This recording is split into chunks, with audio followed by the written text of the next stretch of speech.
Hi friends, in the last lecture we have studied about the identifiers. So now moving forward, we'll study literals, delimiters and comments. In this section we'll study about the literals. Literal is a value that is not represented by an identifier. So it's more or less simply like a value. It's only a value. In numbers we have, there are four type of literals. First is string, number, string, time interval and the boolean. So these are the four type of values. In let's have some example. Number is like 414, 415, 314, 3.14 and 70. So these are all the numbers. Null is also be considered as a value in the number, and the string is like some sentences, some words. So this is my card, this is in the string hello word, and null value is also there in the string. So in the time interval we have the intervals and then sys date. So the date values are there in the time interval, and null is also there in the time interval. So the fourth one is the boolean. In boolean we have mainly two type of values, as you know, true or false. So but if there is no value in the boolean, that is considered to be as null. So null is present everywhere in number, string, time and boolean. Null has a very special significance in PLSQL. Let's study about the null in PLSQL. So in the absence of any value in Oracle is represented by null. Null is very special to the database. An empty string, uh, there is a difference between an empty string and null. An empty string is a value, but it's just empty. So I hope you are clear about it. An empty string is a value. It's a value. Null is not an value, but empty string is an value, but it is only null. So null has no bounds. It can be used for string, number, time and boolean in the database. So when the value is null, there is no memory allocated to in the database.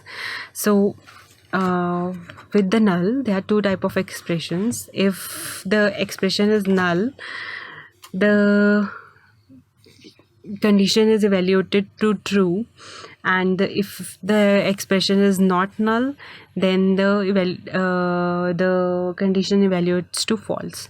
So if it is null, and the expression will return you true, and if the null is considered to be as not null, then its value would be false.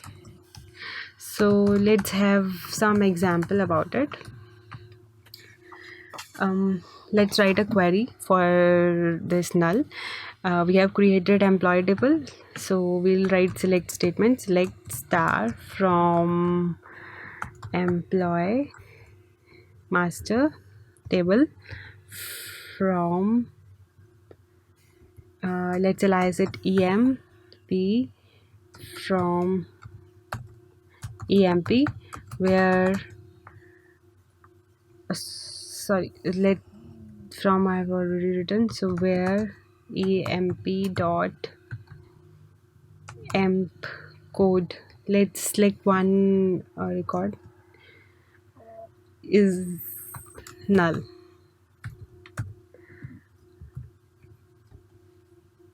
So the output is no return, no rows selected. Let's make it instead of employee code, employee name as null.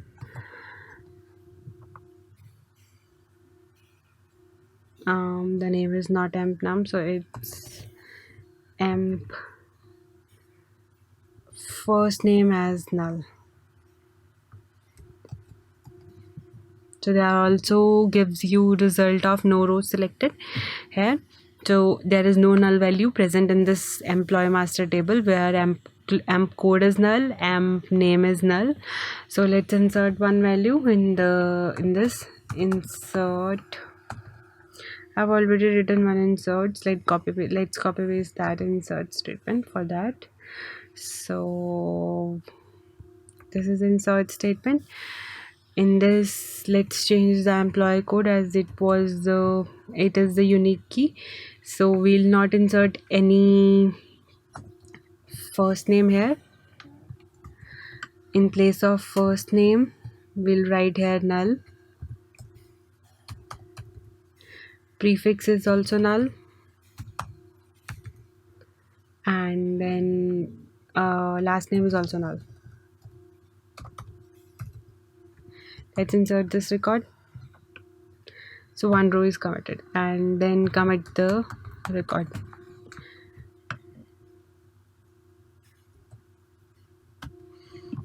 Commit complete.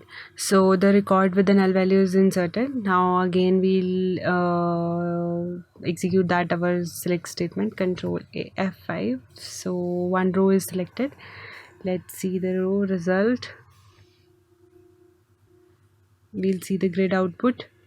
So here we can see the already inserted record, amp code as 011, amp prefix is null, first name is null, last name is null, department code, and we have get that record. So if now you are, I hope you are now clear with this statement, expression statement.